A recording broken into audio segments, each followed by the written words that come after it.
BRS party president KCR గారి సూచన మేరకు బీఆర్ఎస్ రాష్ట్ర అధ్యక్షులు నెల్లి శ్రీనివాస్ గారి ఆదేశాల మేరకు తెలంగాణ రాష్ట్ర వ్యాప్తంగా బీఆర్ఎస్ ఆధ్వర్యంలో ఆంధ్ర ప్రాంతంలో పడుతున్నటువంటి మనకచర్ల ప్రాజెక్టు వల్ల తెలంగాణకు జరుగుతున్నటువంటి అన్యాయాన్ని తెలంగాణ ప్రాంతంలో ఉన్నటువంటి అన్ని విద్యా సంస్థల్లో ఉన్నటువంటి విద్యార్థులకు పూర్తి స్థాయిలో తెలియజేయడానికి రాష్ట్రం నుంచి మాకు పాంప్లెట్స్ పంపించడం జరిగింది.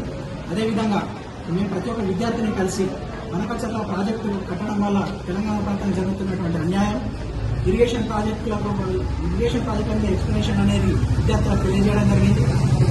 రాష్ట్రంలో ఉన్నటువంటి రేవంత్ రెడ్డి ప్రభుత్వం చంద్రబాబు అడుగులకు మడుగులొత్తుతూ మనకచర్ల ప్రాజెక్టు కట్టుకోవడానికి దొంగ దారిన సపోర్ట్ చేస్తూ ఉన్నట్టు తెలుస్తూ ఉన్నది. మేము ఒకటే తెలియజేస్తా ఉన్నాం, రేవంత్ రెడ్డి నువ్వు నీ గురువు అనేటువంటి చంద్రబాబు ఇద్దరు కలిసి రాష్ట్ర ప్రయోజనాలను భంగం కలిగిస్తే మాత్రం తీవ్ర స్థాయిలో విద్యార్థులకు ఉద్యమిస్తూ ఉంటుంది. మేము ఒకటే చెప్తా ఉన్నాం, విద్యార్థులకు మేము తెలియజేయడం జరిగింది.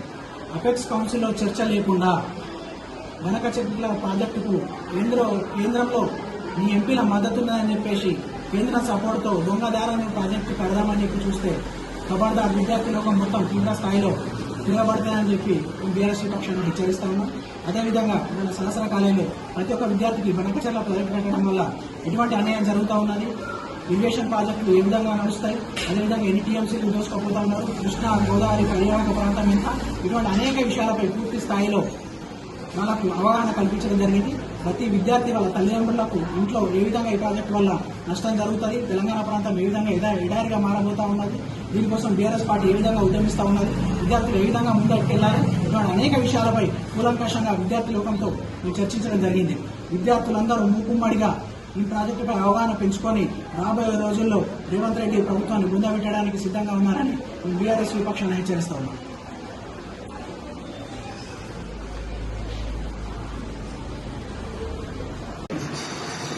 ఇక్కడికి వచ్చిన ముఖ్యమైన కారణం ఏంటంటే అందరూ కాంప్లైంట్ చేస్తామా, సో చూసారా దేని గురించి అర్థమైంది, దేని గురించి ఇరిగేషన్ ప్రాజెక్ట్స్ గురించి. కేసీఆర్ గారు ముఖ్యమంత్రిగా ఉన్న 10 సంవత్సరాల కాలంలో ఆంధ్ర ప్రాంత నాయకులు ఒక్కసారి కూడా మన దగ్గర నీళ్ళు తీసుకోకపోతే ధైర్యం చేయలేదు. అటువంటిది రేవంత్ రెడ్డి గవర్నమెంట్ వచ్చిన సంవత్సరాల కాలంలో గోదావరి నది మీద ఉండేటువంటి మిగులు జలాలు, అంటే మనం వాడుకోగా వాళ్ళు వాడుకోగా సముద్రంలో కలిసిపోయేటువంటి మిగులు జలాలు అనేవి వాటిని అదనంగా 200 టీఎంసీలు పోలవరం ప్రాజెక్టు నుంచి మనకచర్ల ప్రాజెక్టు అనేటువంటి కొత్త ప్రాజెక్టు ప్లాన్ చేస్తా ఉన్నారు. దీనివల్ల ఏం జరుగుతుందంటే తెలంగాణలో ఇన్ కేసు మన కాళేశ్వరం ప్రాజెక్టులో ఇంకొక ప్రాజెక్టు కట్టినప్పటికీ మనకు వాటర్ రిసోర్సెస్ ఉంటాయి. ఎందుకంటే ఎప్పుడైనా వాటర్ అగ్రిమెంట్ ఎట్లుందంటే ఫస్ట్ ఎవరైతే ప్రాజెక్టు ప్లాన్ చేస్తారో వాళ్ళ మీదనే వాటర్ టెరిటరీ అగ్రిమెంట్స్ ఉంటాయి.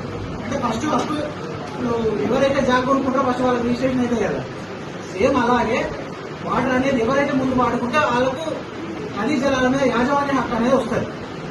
దానికోసం ఇప్పుడు సెంట్రల్ గవర్నమెంట్ లో మోడీ గవర్నమెంట్ లో టీడీపీ అలయన్స్ లో ఉంది, వాళ్ళ సీట్లు తక్కువ ఉన్నాయి. ఇప్పుడు ఆంధ్రాలో ఉన్నటువంటి TDP government NDA government support చేస్తూ ఉంది. ఆ కారణంతో సెంట్రల్ గవర్నమెంట్ అపెక్స్ కౌన్సిల్లో అంటే 2 రాష్ట్రాల మధ్యలో ఏం ప్రాజెక్ట్ కట్టాలన్నా కూడా 2 స్టేట్ గవర్నమెంట్లు కూర్చొని అపెక్స్ కౌన్సిల్లో మాట్లాడి ఏదైనా స్టేట్ అబ్జెక్షన్ ఉంటే అవన్నీ రిజర్వ్ చేసుకున్న తర్వాత ప్రాజెక్ట్ మొదలు పెట్టాలి. అటువంటి అపెక్స్ కౌన్సిల్లో ఎటువంటి చర్చ జరగకుండానే మనకచర్ల ప్రాజెక్ట్ పెట్టడానికి ఆంధ్ర గవర్నమెంట్ నిర్ణయం తీసుకుంది. దీనికి కేంద్ర ప్రభుత్వం కూడా మద్దతు ఇస్తా ఉన్నది. ఇది కనుక మనకచర్ల ప్రాజెక్టు పోలవరం ప్రాజెక్టు పూర్తయి పోలవరం ప్రాజెక్టు నుంచి 200 టీఎంసీలు మనకచర్ల ప్రాజెక్టు ఉన్నాయి అనుకోలేదు, మన తెలంగాణ ప్రాంతం మొత్తం ఎడారిగా మారుతుంది. ఇటువంటి కార్యక్రమాన్ని తెలియజేసినటువంటి చంద్రబాబుకు రేవంత్ రెడ్డి ఇన్ సపోర్ట్గా మద్దతు ఇస్తా ఉన్నారు. బీఆర్ఎస్ పార్టీ అధికారంలో ఉన్న 10 సంవత్సరాల్లో ఒక్కసారి కూడా మన నీళ్ళు ఒక్క చుక్క కూడా బయట పోవడానికి ఏ క్వశ్చన్ ఒప్పుకోలేదు. ఎందుకంటే మీకు ఫర్ ఎగ్జాంపుల్ వచ్చింది 6 లెవెల్ అందరూ 6 లెవెల్ కదా మ్యాక్సిమం అందరూ బ్రిడ్జి కింద మనకి వాటర్ ఉంటుండే 10 సంవత్సరాలు. అవునా, ఇప్పుడు ఇంతమంది టికెట్ ఆడొచ్చింది అంటే తెలియాలి కదా, ఒకప్పుడు ఎట్లుండే ఇప్పుడు ఎట్లుండే తెలియడానికి. మనకు అసలు బ్లాక్ వాటర్ వస్తూనే లేదు. ఒకప్పుడు మనకు సిరిసిల్లాలో అంటే మనకు తెలియాలని చెప్తున్నా, సిరిసిల్లాలో అంతకుముందు బిఫోర్ తెలంగాణ ఫార్మేషన్ ఉన్నప్పుడు 300-350 ఫీట్ల దాకా ఒక బోర్ కూడా పడలేదు. ఎప్పుడైతే మనకు బ్లాక్ వాటర్ వచ్చినాయో 100-120 ఫీట్ల ఫుల్ వాటర్ వచ్చినాయి. ఇప్పుడు మళ్ళీ 300, 400, 500 ఫీట్లు వేసినా కూడా బోరు వేసినా కూడా వాటర్ రానటువంటి పరిస్థితి. ఎందుకు? కాళేశ్వరం ప్రాజెక్టు 100 ఫీట్లు వాటర్ ఎక్కువ పోస్తారు. నిర్మాణం ఎందుకు అయింది? కరీంనగర్ వాళ్ళు ఉన్నాయా నిజంగా? షాబాజ్ బాలి ఎట్లా వెళ్ళిపోయింది తీసేలా? అంతకుముందు పాత సీట్లు చేసిన తెలంగాణ కనిపిస్తా ఉన్నాయి కదా, అంతకుముందు ఎట్లున్నాయి? మొత్తం తెలంగాణ కూడా మనకు కనిపిస్తా ఉన్నా లేదా తేడా అనేది. రేవంత్ రెడ్డి మన తెలంగాణ చేస్తున్న అన్యాయాన్ని మనం ప్రతి ఒక్కరు తెలుసుకోవాల్సిన అవసరం ఉంది. ఏమంది రోడ్డు ఏమంటే అట్లీస్ట్ మనం ఒకరికి చెప్పే విధంగా ఈ సబ్జెక్ట్ తెలుసుకోవాలి. అందుకే స్పెసిఫిక్ గా మీకు అందరికీ అసలు ఏం జరుగుతుంది, ఎట్లా జరుగుతుంది ఇవన్నీ తీసుకొచ్చి క్లియర్ ఎక్స్ప్లెయిన్ చేసుకోవాలి. ఇంకా ఇన్ కేసు ఇంకేమైనా డౌట్స్ ఉంటే కూడా అలా క్లియర్ ఎక్స్ప్లెయిన్ చేసి అందరూ చదువుకోవడానికి మేము క్లియర్ చేసాం. ఇది తెలంగాణ రాష్ట్ర వ్యాప్తంగా ఉన్న కాలేజ్ లో ప్రతి స్టూడెంట్ చేతిలో ఉన్నారనేది టీఆర్ఎస్ క్లియర్. అందులో భాగంగా మన దగ్గర వచ్చి మీకు క్లియర్ చేస్తా ఉన్నాం. ఓకేనా? ఇది మన ఇంట్లో చెప్తారా, మీరు ఎక్స్ప్లెయిన్ చేస్తారా? అర్థమైందండి? ఇంకేమైనా డౌట్స్ ఉన్నాయా చెప్పండి.